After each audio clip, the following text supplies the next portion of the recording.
Michel Taube, j'ai 43 ans, je suis un ancien lauréat des filles jeunes avant que ça s'appelle Envie d'agir en 89.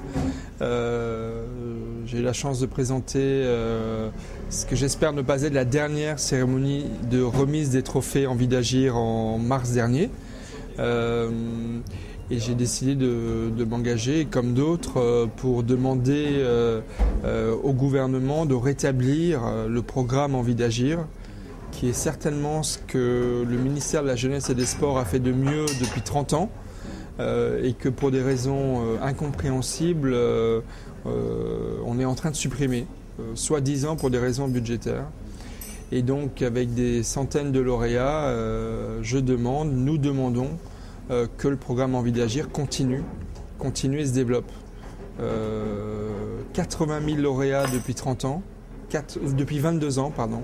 80 000 lauréats depuis 22 ans, des centaines, voire des milliers de créations d'emplois, un programme unique. Pourquoi il est unique, Envie d'agir? Parce qu'avec Envie d'agir, ce sont des jeunes qui ont fait des spectacles, ce sont des jeunes qui ont mené des actions de solidarité, ce sont des jeunes qui ont créé des entreprises.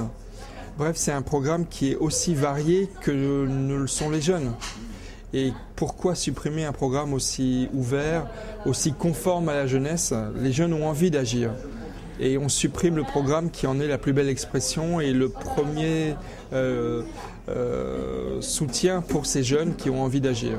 Non, il faut que ça continue et on va faire le maximum pour. Alors si je dois faire un flashback, la première chose que je souhaite dire, c'est que j'ai rencontré Envie d'agir, en tout cas les personnes qui mènent ce dispositif au bon moment. Pourquoi ? Tout simplement parce que quand j'ai commencé à travailler sur ce projet, on était en janvier 2005, je suis allée à la NPE, la Maison d'initiative économique locale, j'ai suivi une formation de créateur d'entreprise, j'ai cherché des subventions auprès de la pleine initiative, auprès des banques, enfin, j'ai tout essayé. Malheureusement, personne ne croyait dans mon projet, mais absolument personne. Donc, désespérée, je suis allée rencontrer Annie Mercier à la direction départementale jeunesse et sport de la Seine-Saint-Denis, qui m'a reçue. Et du haut de son grand âge, conseiller, écouter, surtout, conseiller et accompagner sur le projet des filles jeunes. Ce qui m'a beaucoup plu, c'est qu'elle n'a pas jugé le projet artistique en tant que tel, en disant elle réalise des strings en perles ou des choses comme ça, poubelle, ça ne marchera pas. Elle a dit, ok, vous avez un projet, vous voulez y aller, on va vous accompagner. On l'a étudié, étude de marché, on a essayé de voir si financièrement ça pouvait tenir, business plan, etc. Et elle m'a accompagnée jusqu'au bout. Et résultat des courses, j'ai réussi. Et j'ai pas réussi seule, j'ai réussi, c'est également grâce à cet accompagnement.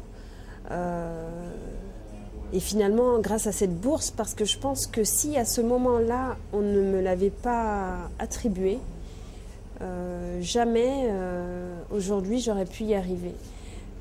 Tout simplement parce que quand tout le monde vous ferme la porte au nez, il y a un moment où, surtout quand vous avez besoin d'argent aussi pour y arriver, il y a un moment où même si vous avez de la volonté, si vous n'avez pas les moyens de mettre en œuvre votre projet, si vous n'avez pas des gens aussi derrière qui croient en vous, qui vous poussent à vous battre aussi et qui se battent à vos côtés pour vous aider, vous finissez tout simplement par baisser les bras et retourner de là où vous venez avec ce que vous faisiez certainement avant. Donc moi j'ai eu la chance, je pense au bon moment, de rencontrer ce dispositif et je pense que si je m'en suis sortie aujourd'hui, c'est en grande partie grâce à cela. Après, il y a ma volonté, bien entendu, et tout ce que j'ai pu mettre en œuvre derrière avec cet argent, mais c'est sûr que Sans ça, je ne serais pas là aujourd'hui, je pense. Pour moi, la suppression de ce programme, ça éveille en moi comme un choc. Pourquoi ? Parce que je me dis, c'est pas possible. Moi, j'y suis arrivée grâce à ça. Et tous les jeunes derrière moi qui ont des projets, tous les jeunes qui ont envie de s'en sortir, qui n'ont aucun moyen, je pense notamment dans nos quartiers.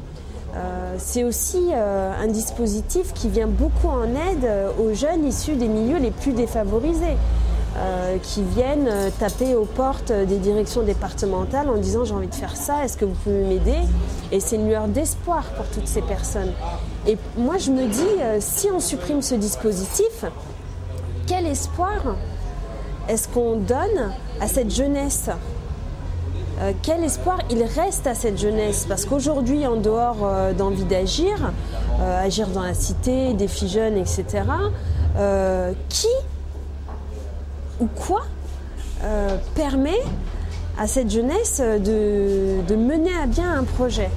Et avec quels moyens? Eh ben, j'en vois pas. Et c'est là toute mon inquiétude.